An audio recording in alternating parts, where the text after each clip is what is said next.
I remember it being very confusing. We landed at an airport. I just felt warm air, muggy. The sun was rising. There was blue in the sky. I'm arriving in Cuba by plane, not by boat, or trying to be forced to go to that country. So that alone already sets me off. I'm doing the exact opposite of what my parents did. I'm coming to this country, voluntarily, and intentionally wanting to see it. It was gray. It was just gray. It didn't feel gloomy to me. It just felt very gray and just kind of like.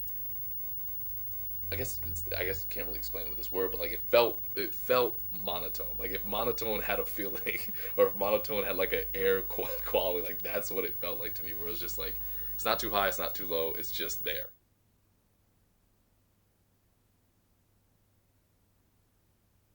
I remember everyone looked like me. Brown-skinned, not that tall. Strong noses and short jaws, black hair. Cubans are the gambit in terms of spectrum of color. There is not one color that identifies a Cuban in terms of skin color. No. My lovely friend, family, Lázaro, Ginebra, he is blacker than you can imagine, blacker than coal, okay? The only way that you can see this man smile at night is if he's like, that's it. That's how black this man is.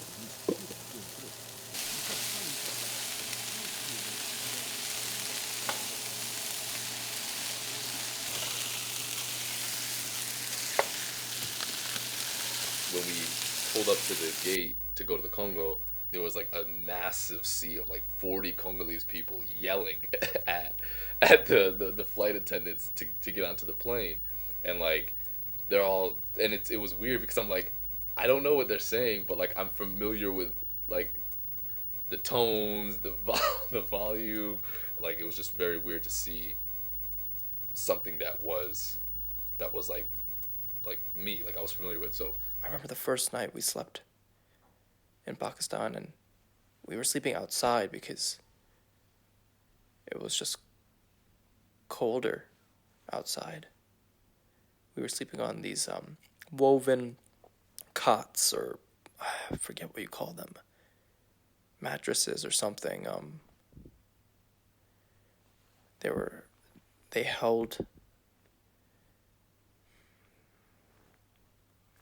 made of a wooden frame, and there were fabric interwoven where the mattress would be, and it wasn't very tight, but it got the job done. And you laid on it, and it was almost as if it was a hammock. There was some elasticity, and the idea was, as you sleep through the night, the cold wind or the cool wind should cool you down, and it should, whistle its way through these open woven patterns onto your back and stomach, depending on how you lay. And I remember sleeping and waking up periodically throughout the night because it was very uncomfortable. It wasn't something I was used to.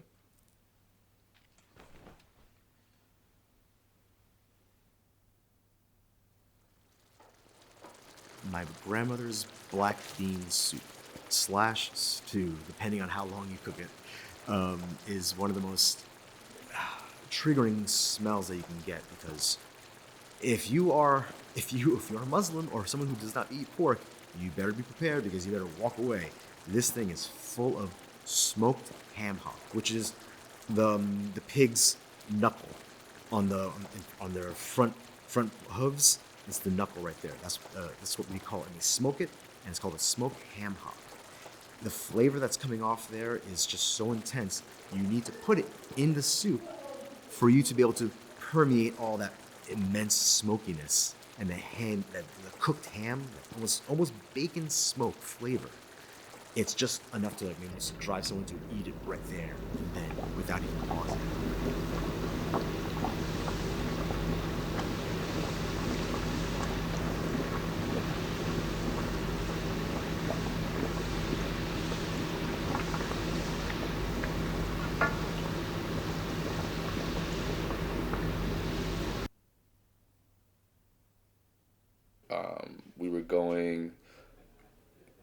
we where we were staying, there was like a little convenience store really nearby, and I remember I was with my mom, my brother-in-law, my sister, and we were walking the street in the middle of the Congo, the middle of Kinshasa, the capital, and my mom was like in the back talking with her, I think her sister, her niece or something like that, but just like letting the kids kind of move along ahead.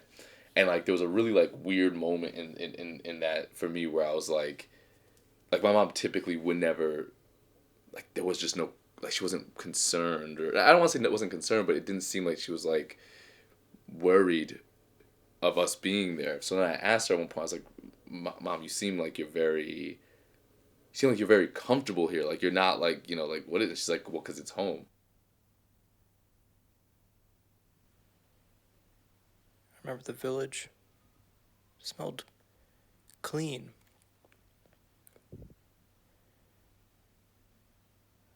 It didn't feel claustrophobic. The houses were made of clay and mud and brick, and there were no power lines running above us, just open sky. Barely any trees.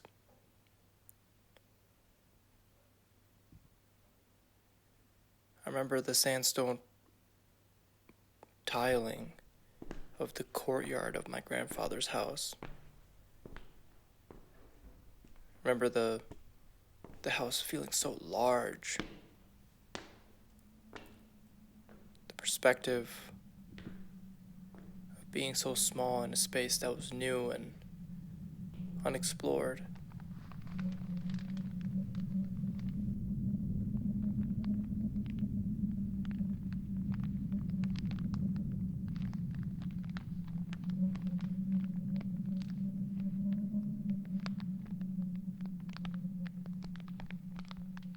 Something that really stood out is that there was a weird, and I only say weird because I didn't expect to feel this way, but weird sense of safety and comfort that I felt that I was the last thing on my mind that I was anticipating feeling when I got back there. There was like this genuine like love and care and people just being really open and warm. Like there was the air was definitely polluted. There was definitely some smells that weren't great. It was still loud at points, but even within all of that, it was like a controlled chaos where like everyone kind of knew what they were doing. Everyone knew where they were going. I feel sad.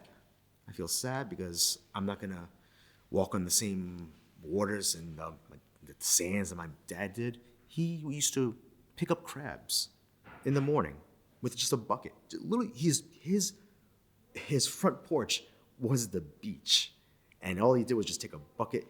When his mom told him to go and find some crabs, and he would just boom, boom, boom, boom. By the time he knows it, he's got like a whole bucket full of crabs for dinner already, and he just woke up, and half of his work is done already, and he can just play for the rest of the day. I'm not going to be able to experience any of that or see anything remotely close to that because I don't think I'm ever going to be able to visit. I think there was always a potential of going back home. So like that was always just kind of like a thing that I just remember being young. It's like that's always like I want to say probably it wasn't until I got to like maybe like 5th or 6th grade where I was like, oh, like we're not leaving. Now, granted, I didn't really know what leaving meant at the time. It was just always this looming presence that it might happen.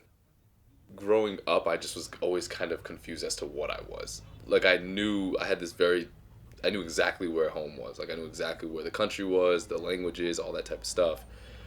But because I couldn't speak the languages, I didn't love the food at the time. I didn't, know the dances or anything like that. It's like, well, I can't be that. On TV at that point, that's the only reference point that I saw of Africa on TV was, send $1 and feed a child in this country, and like that's it. So like I'm thinking like as a little kid, like I'm looking at the screen and seeing like, okay, well this is a little black boy that's kind of skinny, kind of has a big head like me. So like, is that what home is?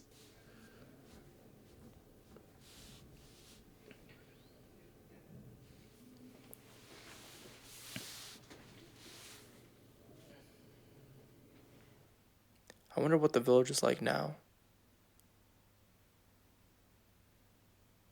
I wonder how much has changed